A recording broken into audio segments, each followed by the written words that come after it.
ആമേൻ ആമേൻ.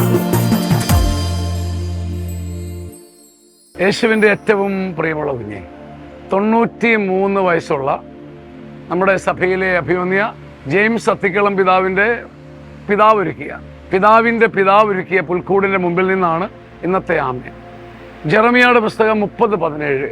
ഞാൻ നിനക്ക് വീണ്ടും ആരോഗ്യം നൽകും, ഞാൻ നിന്റെ മുറിവുകൾ വച്ചു കെട്ടും. കർത്താവ് അരുളി ചെയ്യുന്നു, അവർ നിന്നെ ഭ്രഷ്ടയെന്നും ആരും തിരിഞ്ഞു നോക്കാത്ത സിയോനെന്നും വിളിച്ചില്ലേ?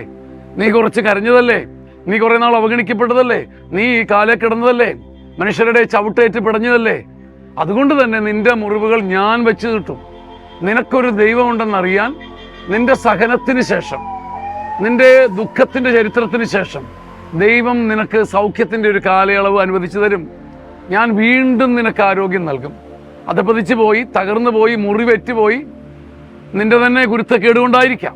പക്ഷെ ഒരു കാലഘട്ടം മുഴുവൻ നീ ഭ്രഷ്ടയെന്നും ആരും തിരിഞ്ഞു നോക്കാത്ത സിയോനെന്നും വിളിക്കപ്പെട്ടയാളാ.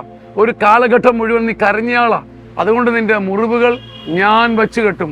ജെറമിയ 30:17 നമുക്കുള്ള ദൂതായി വ്യക്തിപരമായിട്ടെടുത്ത് എൻ്റെ മുറിവുകൾ ക്രിസ്തുമിശിഹായുടെ കയ്യിൽ സൗഖ്യമായി മാറും എന്ന് വിശ്വസിക്കാൻ ഇടവരട്ടെ. ആമേൻ. ഞാൻ എല്ലാ ദിവസവും TV ഓൺ ചെയ്താൽ ആമേൻ്റെ സമയമാകുമ്പോഴത്തേക്ക് ആമേൻ കണ്ടിട്ടേ ബാക്കി കാര്യങ്ങൾ, അച്ഛൻ്റെ പ്രാർത്ഥന കേട്ടിട്ടേ പിന്നത്തെ കാര്യങ്ങൾ തുടങ്ങുള്ളൂ. ആമേൻ.